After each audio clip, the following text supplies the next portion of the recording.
The desert sun beat down relentlessly as the veteran instructor scanned the training field, eyes sharp, muscles tensed from years of demanding perfection. A new recruit had arrived that morning, quiet, unassuming, blending into the ranks with the kind of subtlety that was almost invisible.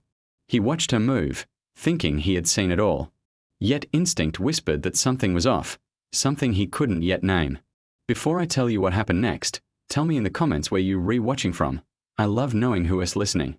Her name was Serena Voss, and to everyone else, she was simply the latest addition to the sniper program. Her uniform fit perfectly, her posture impeccable, and her demeanor polite but reserved.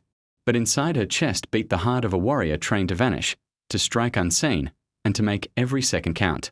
She had earned the nickname Ghost Sniper in covert circles long before this day, but the world around her, this classroom, these instructors, had no idea. The veteran instructor, Sergeant Hayes, had trained hundreds of snipers in his career. He thought he could read any soldier in seconds. Yet Serena defied every expectation. Every glance was measured.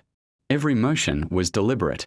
She carried herself with an invisible weight, a calm authority that drew attention even while she remained unnoticed. The first test began. Targets appeared hundreds of meters away, the sun casting harsh shadows across the sandy terrain. Cadets and recruits alike strained their eyes, measured their distances, and adjusted their rifles. Sergeant Hayes moved among them, nodding, correcting grips, adjusting scopes. He watched Serena carefully. She appeared focused, yet relaxed. Too relaxed. Seconds stretched. Shots rang out sporadically. Some missed. Some hit the mark. Then came her moment. One by one, distant steel silhouettes fell. But it wasn't just the accuracy, it was the timing, the efficiency, the almost supernatural calm with which she neutralized target after target. Others struggled, their nerves fraying in the heat. Serena's hands never trembled. Her breaths were steady, her eyes locked on the scope as if seeing through it into another world. Sergeant Hayes froze for a moment. He had seen skill before, but this was different. It wasn't just talent. It was experience forged in battlefields he had never known. He watched as her final target fell, silent, precise, executed with surgical perfection. A cold shiver ran down his spine. The recruits whispered among themselves, murmurs barely audible over the wind. Some looked in awe. Others looked scared.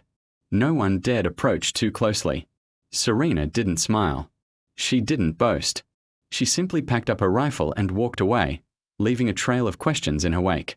During the next exercise, Sergeant Hayes decided to test her further.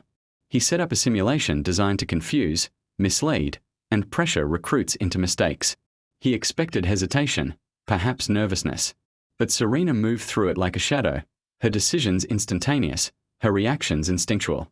Hazards that would have caught others off guard were neutralized before they even fully emerged. By the end of the day, the instructor knew. He had witnessed someone capable of feats far beyond training exercises. And yet, there was no arrogance. No need for acknowledgement.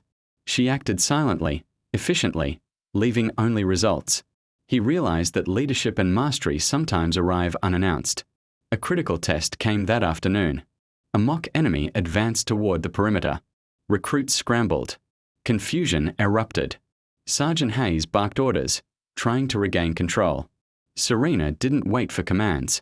She moved to a vantage point, surveying the approach, calculating trajectories, and predicting movements with uncanny precision.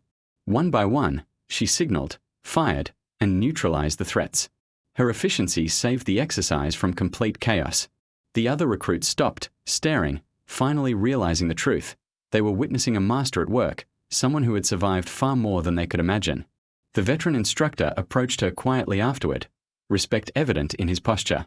"Serena, you're extraordinary," he said, voice low, almost reverent. "Where have you been hiding all this time?" She met his gaze, calm, measured. "Hiding isn't the point," she said. "Being ready is. You never know when the moment will arrive."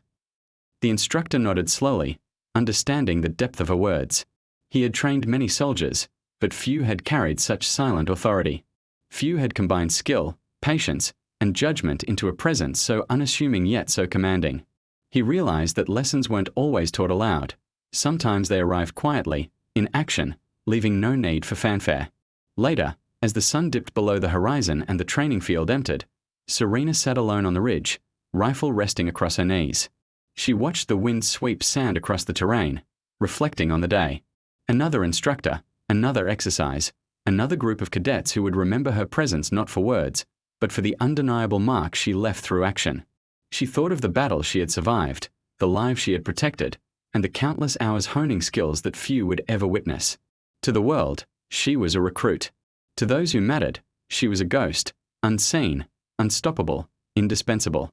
Because true mastery does not need acknowledgement. It waits in silence. It acts without fanfare. And when the moment arrives, it transforms the impossible into reality. If this story inspired you, leave a comment telling me where you're watching from, subscribe for more incredible military stories, and remember, sometimes the quietest soldier teaches the loudest lesson.